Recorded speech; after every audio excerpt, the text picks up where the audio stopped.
वहाँ क्या राज था। एक हॉरर कहानी है ये। छुक छुक छुक छुक छुक छुक छुक छुक। अचानक ही ट्रेन ने हॉर्न दिया।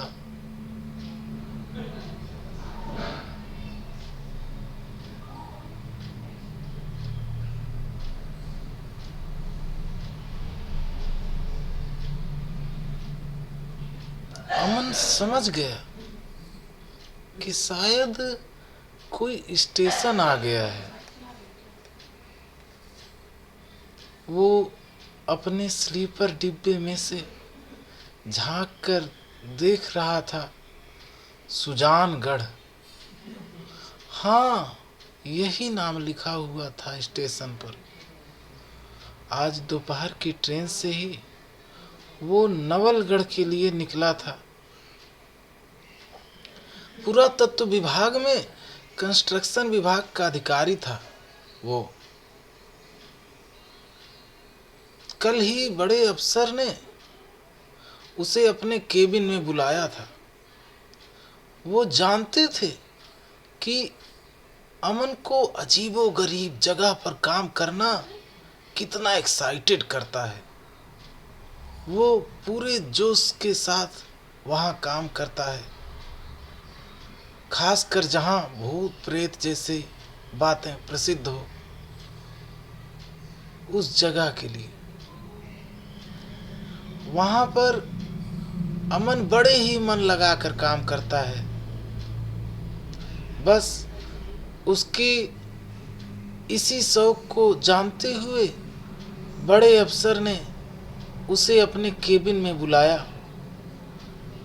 अमन, माय डियर, हमने सुना है तुम रहस्यमय जगहों पर काम करके खुश होते हो। तो तुम्हारे लिए एक काम है। यहाँ से 12 घंटे की दूरी पर नवलगढ़ है। वहाँ के किले का रेनोवेशन करना है। वो जगह 200-300 सालों से ऐसे ही पड़ी है। सरकार का मानना है कि उसे रेनोवेट करके पर्यटन को बढ़ावा मिल सकता है। लेकिन लेकिन लेकिन क्या सर? अमन ने उत्सुकतावश पूछा।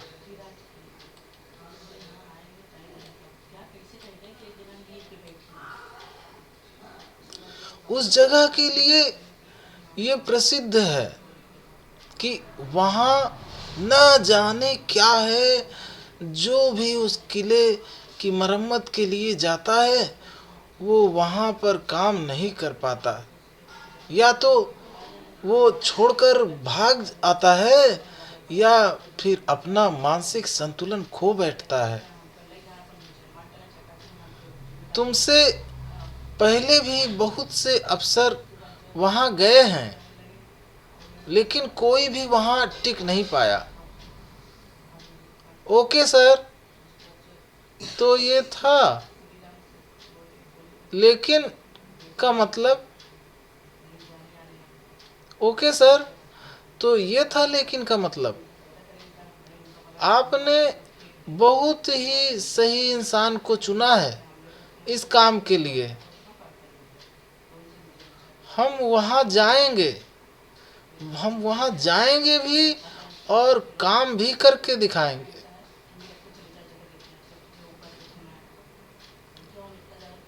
आई होप सो अमन, हमें आपसे यही उम्मीद थी, क्योंकि ये काम हमें 2 साल से मिला हुआ है। अब ऊपर से दबाव बढ़ने लगा है।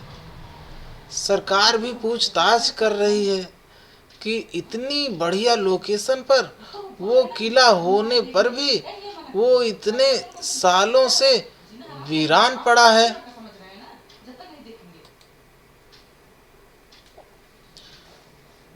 सरकार भी पूछताछ कर रही है कि इतनी बढ़िया लोकेशन पर वो किला होने पर भी वो इतने सालों से वीरान पड़ा है। सर, आप किसी बात की चिंता ना करें। मैं कल ही अपने पूरे स्टाफ के साथ उस जगह चला जाता हूँ और काम देखकर आपको फ़ोन पर बता दूंगा कि वो कितने दिन में हो जाएगा। ये कहकर अमन बड़े साहब के कमरे से निकलकर अपने केबिन में आया और सीधा अपने लैपटॉप पर बैठकर उस जगह को गूगल सर्च करने लगा। लेकिन बहुत कम ही उस रियासत के विषय में लिखा हुआ था। नवलगढ़ रियासत के राजा शमशेर सिंह थे। सुना था कि उनके कोई संतान नहीं थी। बहुत पूजा पाठ करवाए, दान दिए, तब पर भी दान दिए तब जाकर एक लड़का हुआ। बहुत पूजा पाठ करवाए, दान दिए, तब जाकर एक लड़का हुआ था उन्हें। बस ये सब लिखा हुआ था, इससे आगे कुछ भी नहीं लिखा था। हाँ, एक बात जरूर लिखी थी कि इतना सुंदर और रमणीय स्थल होने पर भी वो किला सुनसान पड़ा था। ऐसा क्यों था? उसका कोई भी जिक्र वहां नहीं था। अमन को ये बात बड़ी अजीब लगी कि नेट पर उस जगह की तस्वीरें देखकर वो जगह किसी जन्नत से कम नहीं लगती, लेकिन फिर भी सुनसान पड़ी है। ऐसा क्यों है? जरूर कोई बात है।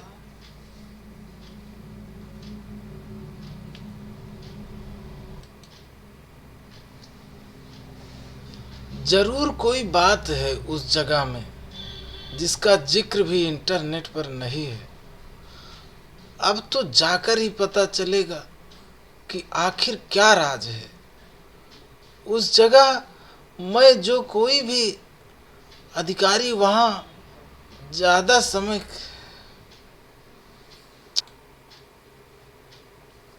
जरूर कोई बात है उस जगह में जिसका जिक्र भी इंटरनेट पर नहीं है। अब तो जाकर ही पता चलेगा कि आखिर राज क्या है उस जगह में जो कोई भी अधिकारी वहां ज्यादा समय के लिए नहीं टिकता। अगर टिकता है तो वो पागल हो जाता है। बस अमन को अपना पसंदीदा काम मिल गया था। वो हमेशा से ही खुरापाती दिमाग वाला था।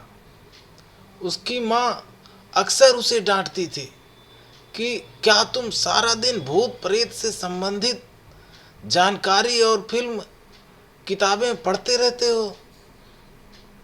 देखना अमन, एक दिन अगर सही में भूत प्रेत से वास्ता पड़ा तो ये सब पढ़ना भूल जाओगे। अमन भी हंसते हुए कहता, देखते हैं माँ क्या होगा उस वक्त। लेकिन अब तो मन में ये जबरदस्त इच्छा है कि एक बार भूत से मुलाकात हो जाए, लेकिन वो मिलते ही नहीं। माँ की बातों को वो अक्सर हंसी में उड़ा देता था, लेकिन उसका ये मानना था कि अगर भगवान है तो शैतान भी जरूर है, क्योंकि हर चीज के दो पहलू होते हैं। जैसे दिन के साथ रात सुख है तो दुख भी है।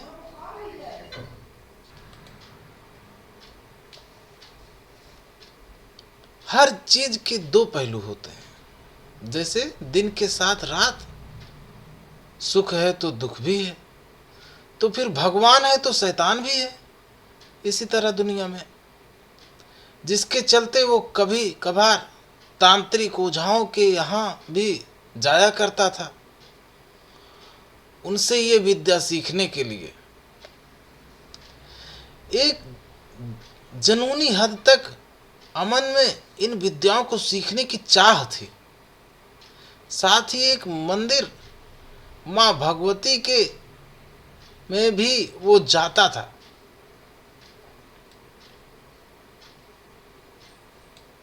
वहाँ के गुरु माँ से विशेष लगाव था उनका। वो भी माता रानी की विशेष भक्तों में मानी जाती थी। डाकनी साकनी आदि के विषय में उन्होंने ही अमन को ज्ञान दिया था। वो हर मंगलवार और शनिवार विशेष पूजा में गुरु माँ के साथ सम्मिलित होता था। कभी कभार किसी के यहाँ भूत प्रेत बाधा होती थी तो उसी मंदिर की पुजारिन गुरु माँ को ही लोग बुलाकर ले जाते थे। साथ में अमन भी गया था एक दो बार। एक बार उनकी फेंट में आते आते बचा था अमन। तब से गुरु माँ ने उसे मना कर दिया था अपने साथ ले जाने के लिए। वो कहती थी कि एक बार तुम इन विद्याओं में पारंगत हो जाओ फिर कहीं भी जा सकते हो। जब तक हमें पता नहीं चलेगा कि हमारा सामना किससे हो रहा है तो हम उसका मुकाबला कैसे करेंगे। अब अमन बहुत हद तक इन विद्याओं का माहिर हो गया था। एक बार ऑफिस में उसके एक कलीग ने एक मकान किराए पर लिया था। उसमें अजीबोगरीब हरकतें होती थी। रात के समय कभी रसोई घर का नल अपने आप चल पड़ता तो कभी बर्तन धड़ाधड़ गिरने लगते। कभी ऐसे लगता जैसे पूरे घर में पायल पहनकर कोई चल रहा है। वो बेचारा बड़ा ही परेशान रहता था। नया नया आया था उस शहर में, किसी को जानता भी नहीं था। सारी रात जागते रहने से उसकी आंखें सूज गई थी। एक दिन अमन ने उससे पूछा, क्या बात विनोद, आजकल बड़े चुपचाप रहते हो? कहानी अभी जारी है।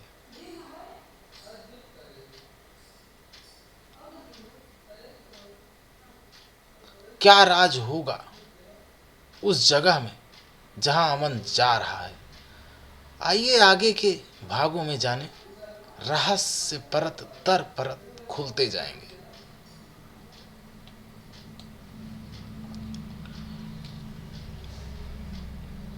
जैसा कि हमने कहा था,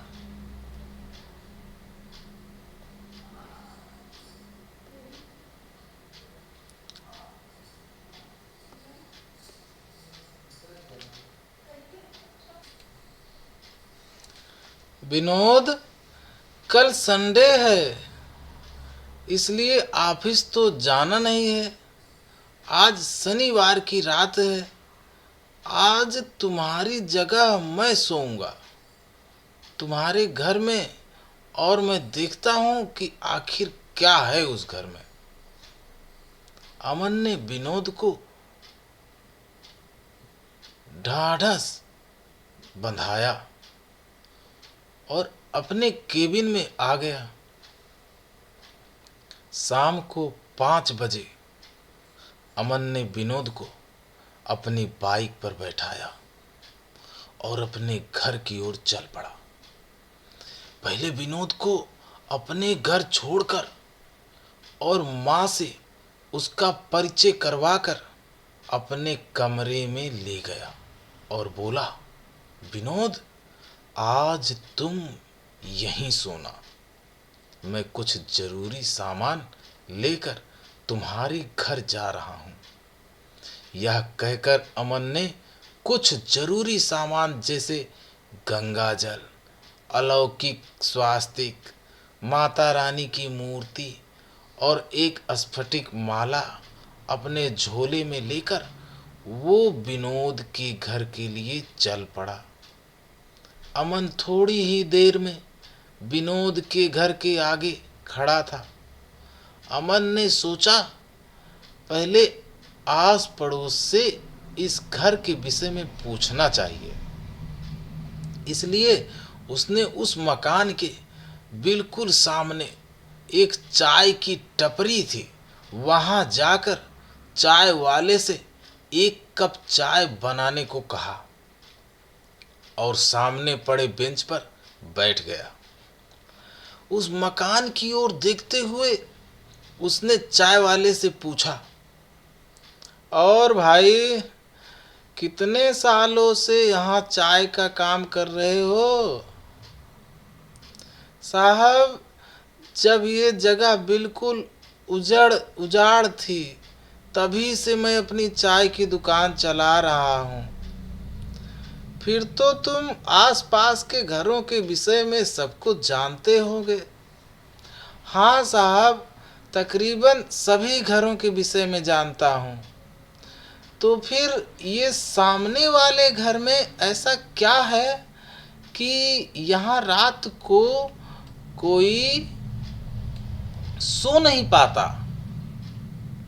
साहब, वो सोने ही नहीं देगी इस घर में किसी को। कौन?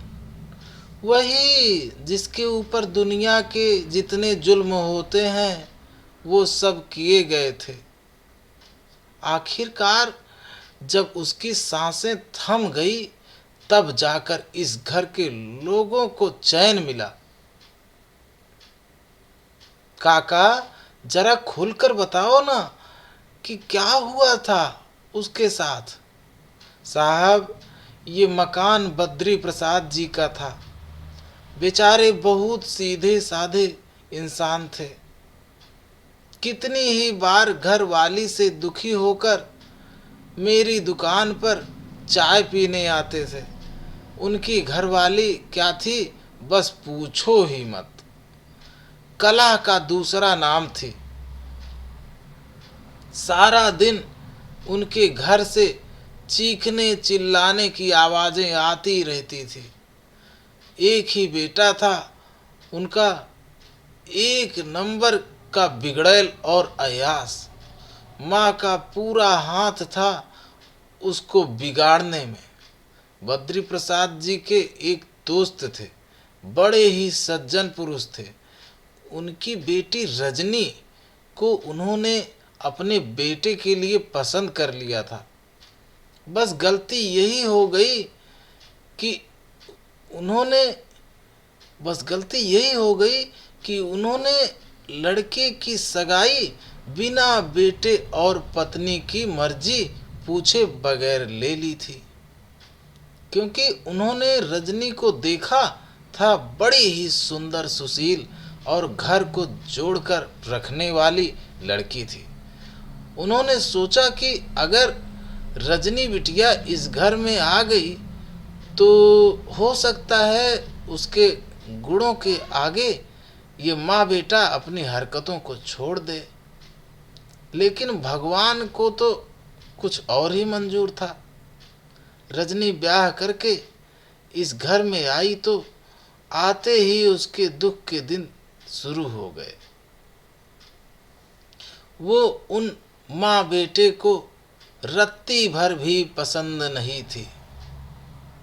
बद्री प्रसाद की पत्नी तो सारा ही दिन इस ताक में रहती थी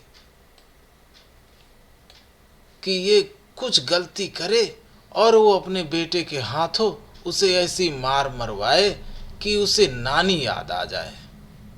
बेटा तो पहले ही किसी कोठे वाली को पसंद कर चुका था, उसे ब्याह कर भी घर लाने वाला था, लेकिन उससे पहले ही बद्री प्रसाद ने रजनी को उस घर की बहू बना दिया। बेटे को वो एक आंख नहीं भाती थी। वो जानवरों की तरह उसे जरा सी बात पर पीटने लगता था।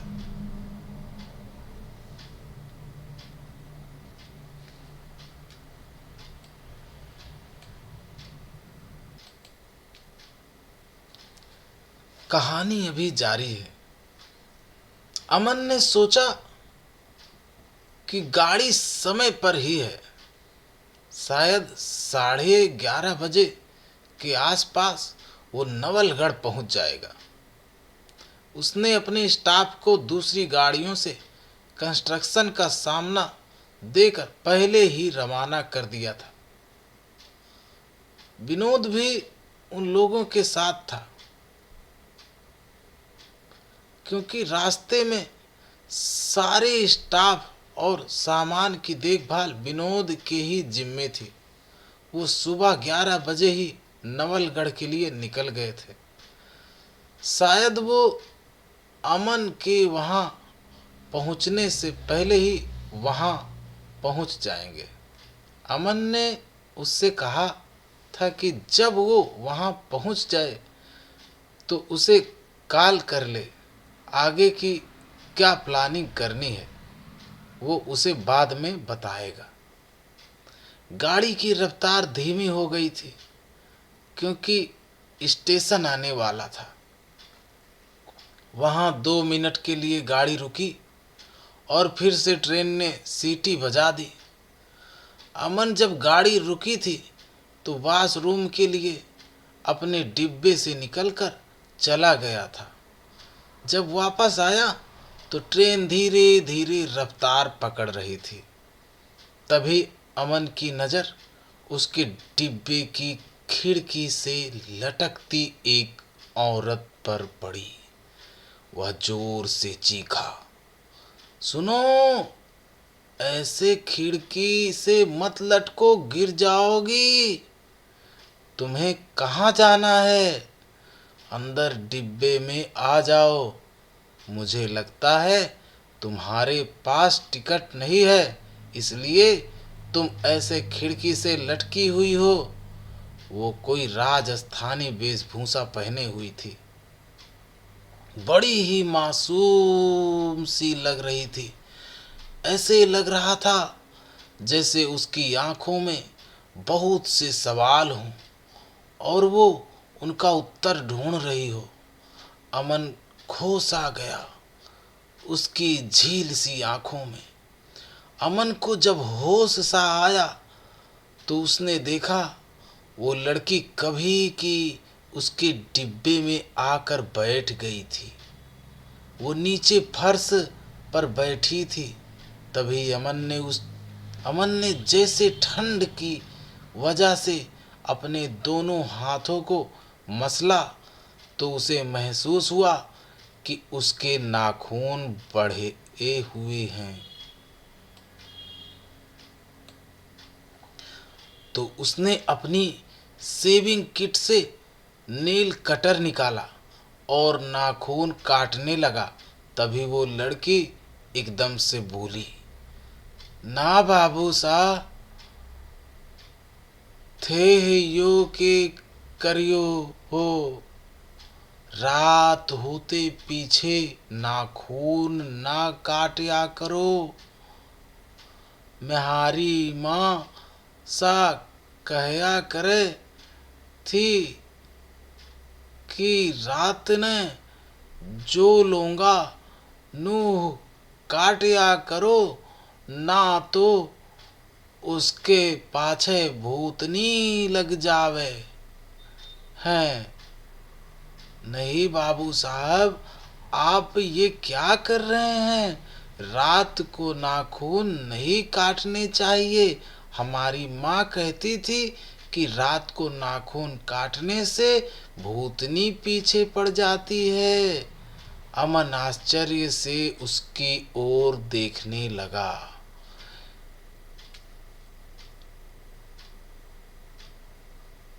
कहानी अभी जारी है। आपको कहानी कैसी लग रही है? कृपया समीक्षा से हमें अवगत करवाएं। क्योंकि आपकी समीक्षा ही हमारे लेखन का संबल है।